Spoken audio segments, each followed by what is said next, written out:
Hello student, good morning. Welcome to મા Khodiyar education. તો આજે આપણે જોવાનું છે ટીવાય બીકોમ સેમિસ્ટર 6માં મેનેજમેન્ટ અકાઉન્ટ.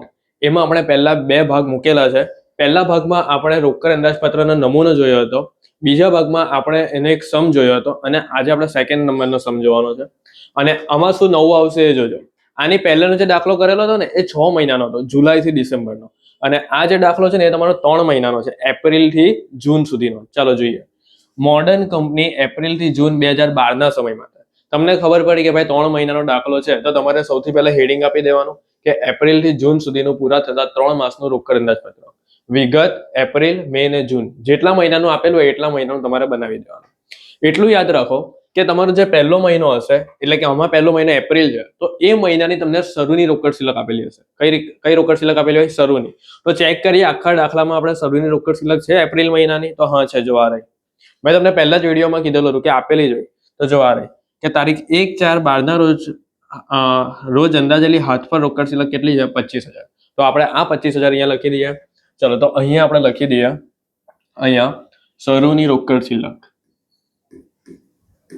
શરૂની રોકડ શિલક 25,000 થઈ ગયો. હવે આની અંદર આપણે શું કરતા હતા? ઉમેરો. શું ઉમેરવાનું? રોકડ આવક. આની અંદર આપણે રોકડ આવક ઉમેરીએ.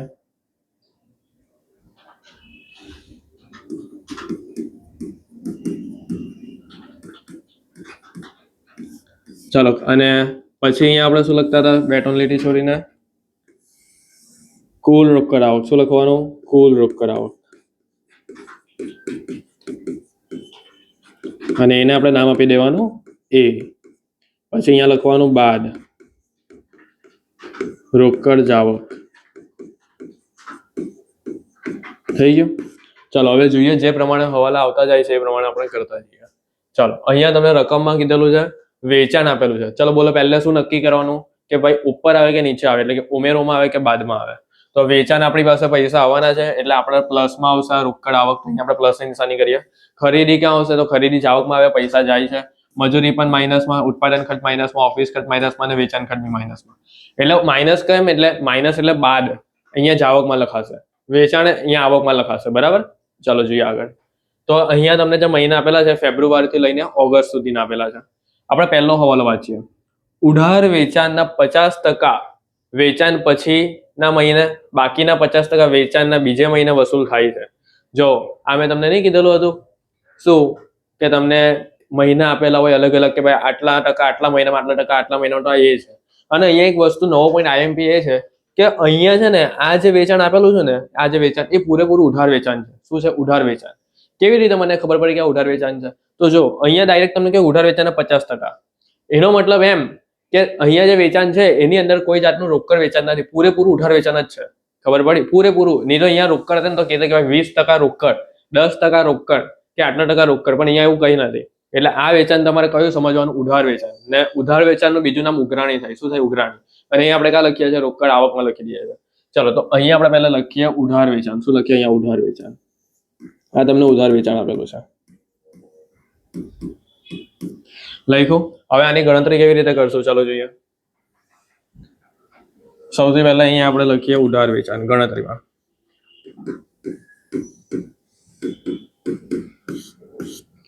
ચાલો, પહેલો મહિનો તમારો કયો આપેલો છે? ફેબ્રુઆરી. તો અહીંયા લખીએ ફેબ્રુઆરી. ફેબ્રુઆરીનું ટોટલ વેચાણ કેટલું છે? 1,80,000 ઉધાર વેચાણ છે આપણું. બરાબર છે. હવે લોકો એમ કહે છે કે ઉધાર વેચાણના 50% વેચાણ થયા પછીના મહિને અને બાકીના 50% બીજા મહિને વસૂલ થાય છે. તો ચાલો અહીંયા આપણે આના બે ભાગ પાડીએ. 50%, 50%. 1,80,000 ને 50%, 50% તમે કરશો ને એટલે કેટલા આવશે? 90,000, 90,000. અને મેં તમને કીધેલું હતું ખબર આની પહેલાના અને એની પહેલાના લેક્ચરમાં કે કેવી રીતે કરવાનો. અહીંયા જે મહિનો આપેલો હોય ફેબ્રુઆરી, એના પછીના બે લેવાના, એટલે માર્ચ અને એપ્રિલ. તો જો અહીંયા કીધેલું જ છે 50% વેચાણ થયા પછીના મહિનામાં. તો વેચાણ ક્યારે થયું? ફેબ્રુઆરીના. તો પછીનો મહિનો કયો આવે? માર્ચ.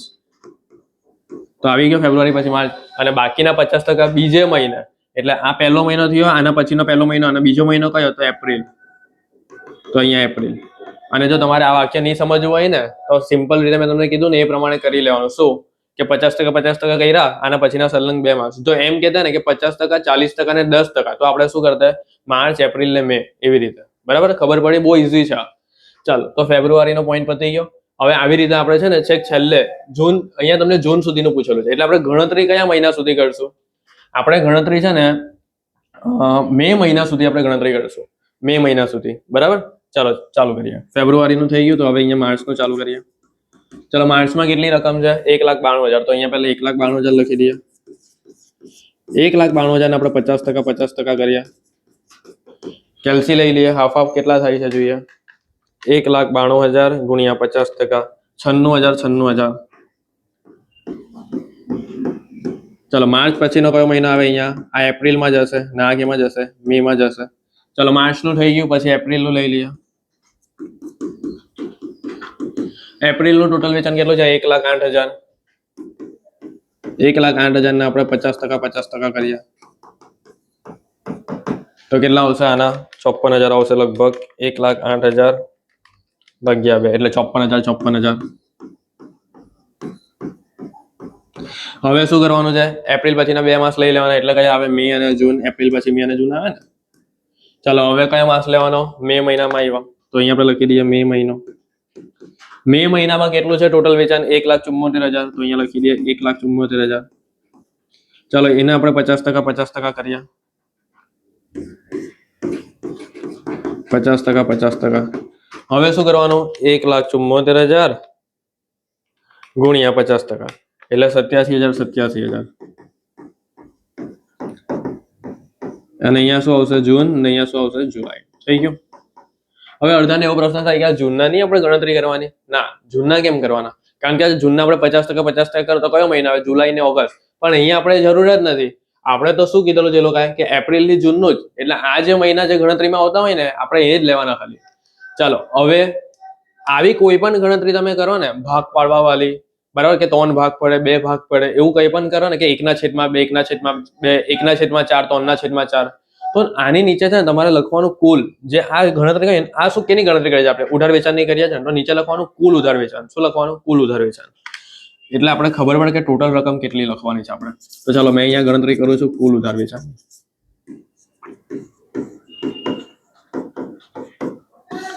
કુલ ઉધાર વેચાણ કયા કયા મહિનાનું આપણે જોઈએ? 3 જ મહિનાનું જોઈએ છે, એપ્રિલ, મે અને જૂન. તો અહીંયા આપણે લખી દઈએ એપ્રિલ,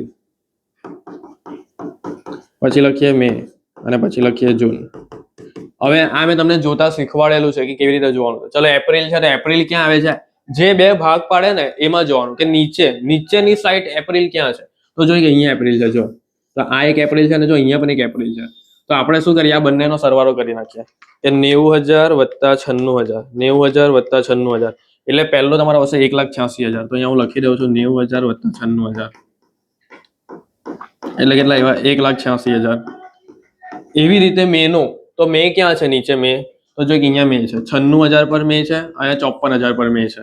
તો આપણે સરવાળો કરીએ અને અહીંયા લખી પણ દઈએ. પહેલા આપણે 96,000 પર મે છે અને 54,000. બરાબર, 1 મિનિટ, અહીંયા 54,000.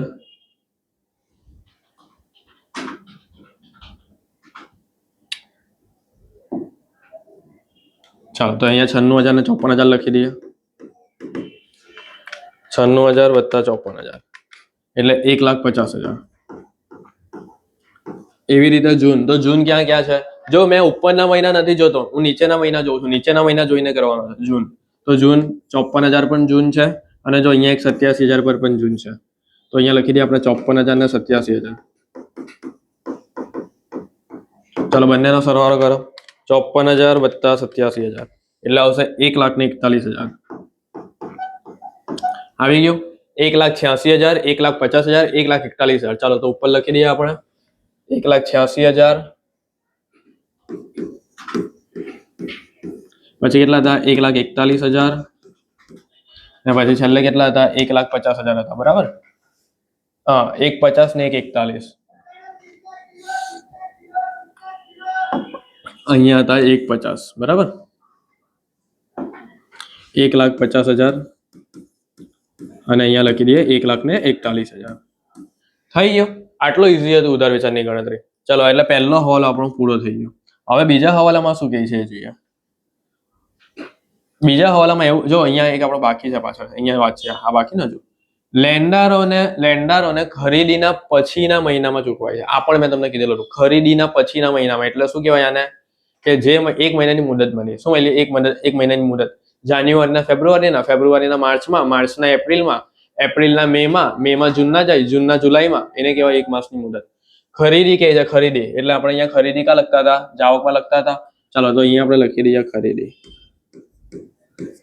હવે મને એપ્રિલ મહિનામાં અહીંયા રકમ લખવી છે તો મેં કયા મહિનાની ખરીદી લખું ચાલો તમે મને કહો કયા મહિનાની ખરીદી હું એપ્રિલમાં લઈ જઈ શકું 1 માસની મુદત એટલે તો માર્ચની જે રકમ હશે ને એ હું એના પછીના મહિનામાં લઈ જવા ખબર પડી ને જો ફેબ્રુઆરીની રકમ મેં માર્ચમાં લઈ જવા અને માર્ચની રકમ મેં ક્યાં લઈ જવા એપ્રિલમાં લઈ જવા.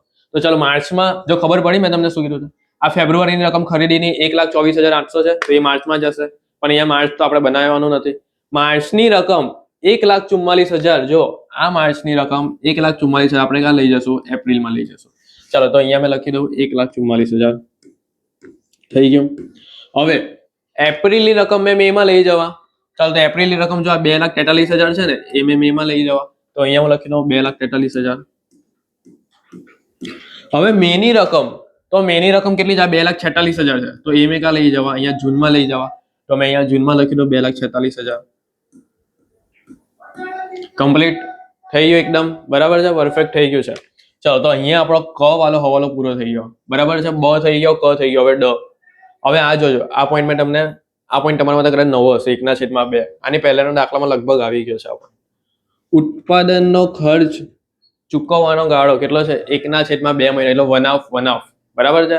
પેલું ખબર મેં તમને કીધેલું 1/4 3/4 આ પણ એના જેવું છે 1/2 1/4 છે. એક બાકી છે જે બાકી હોય એ પછીના માસમાં ને જે ચૂકવણી થઈ ગઈ છે ચાલુ માસમાં આ કોન્સેપ્ટ આપણે શીખેલા હતા.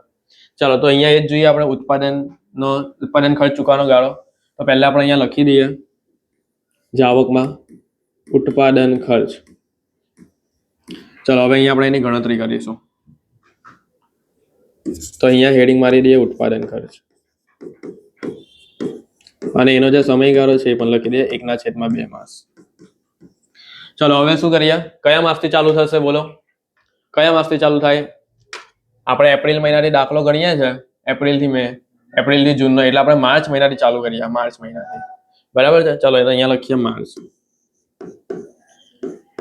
માર્ચ મહિનાનો ઉત્પાદનનો ગાળો કેટલો છે માર્ચ મહિનાનો ઉત્પાદન ખર્ચ કેટલો છે માર્ચ મહિનાનો 4,000 છે જો આ 4,000 તો અહીંયા આપણે લખીએ 4,000. ચાલો એને પછી વન ઓફ કરી નાખીએ એટલે 2,000 આવે.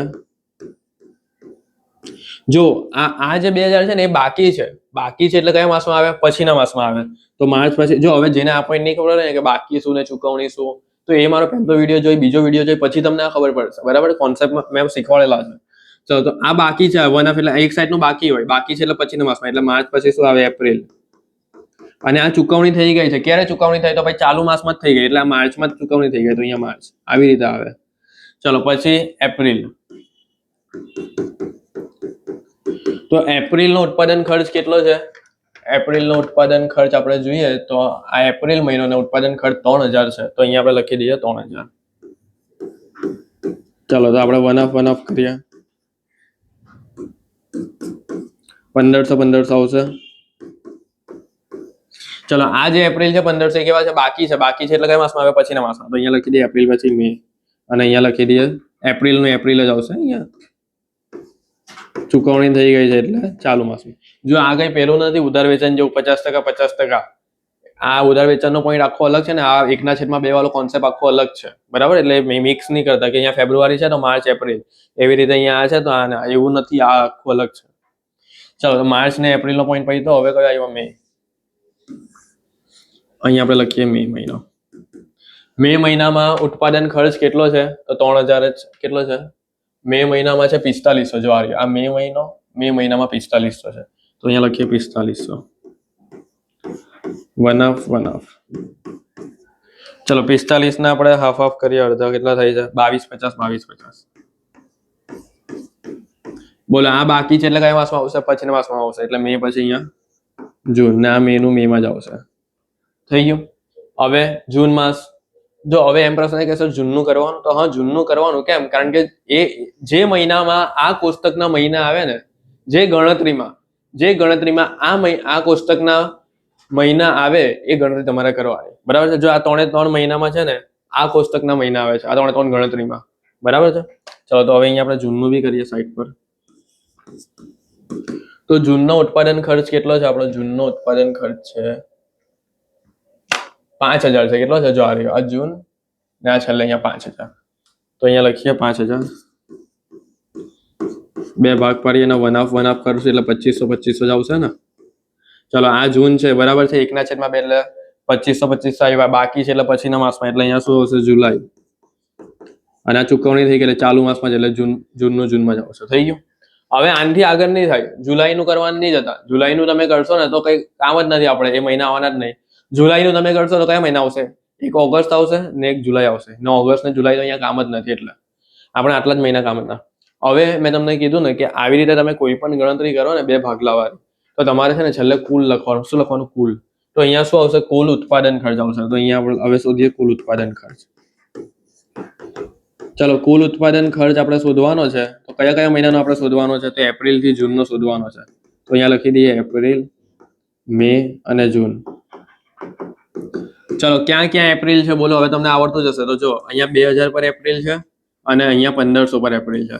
તો ચાલો અહીંયા લખી દઈએ આપણે 2000 અને 1500. તો ટોટલ 3500 રૂપિયા પર એપ્રિલ છે. થઈ ગયું? એવી રીતે મે ક્યાં ક્યાં છે? તો જો એક 1500 પર મે છે અને ક્યાં 2250 પર મે છે. તો 1500 વત્તા 2250. ચલો સરવાળો કરીએ. 1500 વત્તા 2250 તો 3750. હવે જૂન. તો જૂન ક્યાં ક્યાં છે? તો જો 2500 પર જૂન છે અને 2250 પર જૂન છે. 2500 પર જૂન છે અને 2250 પર. ચલો સરવાળો કરીએ. 2500 વત્તા 2250 તો 4750 આવશે. કેટલા આવશે? 4750. એટલે 3500, 3750 ને 4750 લખી દઈએ અહીંયા. 3500, 3750 અને 4750. બરાબર છે? થઈ ગયું? એક વખત આપણે ચેક પણ કરી લઈએ આપણી બુકમાં કે આવે છે ભાઈ જવાબ. તો હા 3500, 3750 ને 4750. ખરીદી પણ આવી ગઈ 1,44,000, 2,43,000 ને 2,46,000. બરાબર છે? અને આપણું ઉધાર વેચાણ તો આપણે ઉપર લખેલો જ છે પહેલેથી. 1,86,000, 1,50,000 ને 1,41,000. જો આપણે પહેલે જ ખબર પડી જાય કે ભાઈ આ રીતનું છે, આ રીતનું છે, તો ભાઈ છેલ્લે ભૂલ પડે ને તો શું કરવું પડે? આખો દાખલો પાછો કરવો પડે આપણે. એટલે પહેલે જવાબ મેં જોઈ લીધા છે. બરાબર છે કે સાચા જ છે? બુકમાં આવી જાય છે તમારી. ચાલો હવે ઉત્પાદન ખર્ચ પતી. હવે અન્ય ખર્ચ ચૂકવવાનો ગાળો જોઈએ. જો હવે અહીંયા એમ પ્રશ્ન કે અન્ય ખર્ચ જેવું તો કઈ ઉપર આપ્યું ને, તો અન્ય ખર્ચ કોને સમજવા? તો અન્ય ખર્ચ એટલે શું? કે ઉત્પાદન ખર્ચ સિવાયના બધા અન્ય ખર્ચમાં આવે એમ. કયા કયા અન્ય ખર્ચમાં? તો ઉત્પાદન ખર્ચ સિવાયના બધા લખી દેવાના. જો તમારે અહીંયા શું કીધું? અન્ય ખર્ચ ચૂકવવાનો ગાળો 1 મહિનો. તો આપણે હમણાં ખાલી કયો પોઈન્ટ જોયો? ઉત્પાદન ખર્ચનો પોઈન્ટ જોયો ને. તો અન્ય ખર્ચ એટલે કયો કહેવાય આમાં? તો મજૂરી, ઓફિસ ખર્ચ ને વેચાણ ખર્ચ. તો આ 3 પહેલા આપણે લખી દઈએ. ચલો અહીંયા મજૂરી, ઓફિસ ખર્ચ અને વેચાણ ખર્ચ.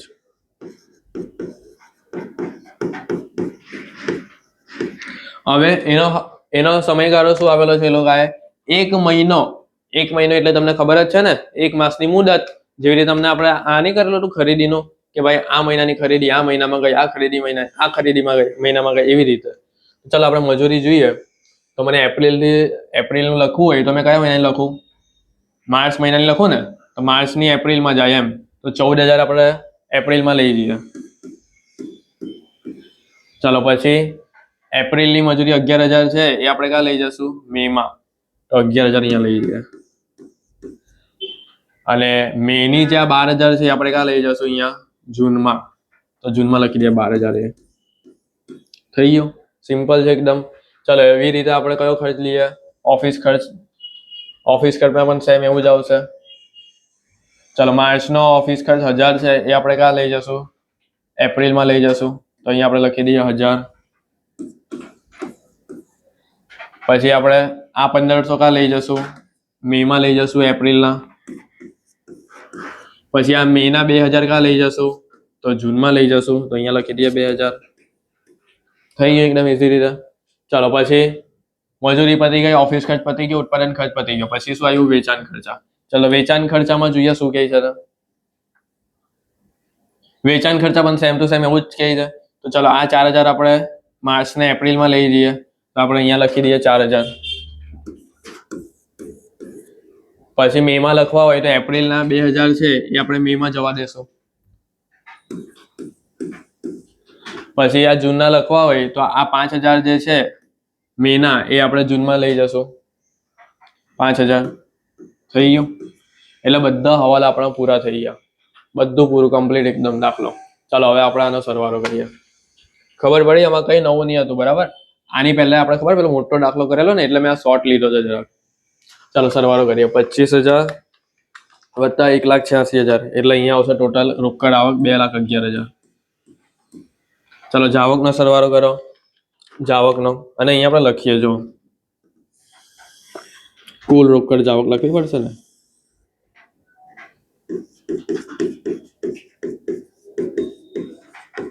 અને એને નામ આપીએ બી અને અહીંયા લખીએ છેવટની રોકડ શિલ્લક. એને નામ શું આપવાનું? એ માઇનસ બી.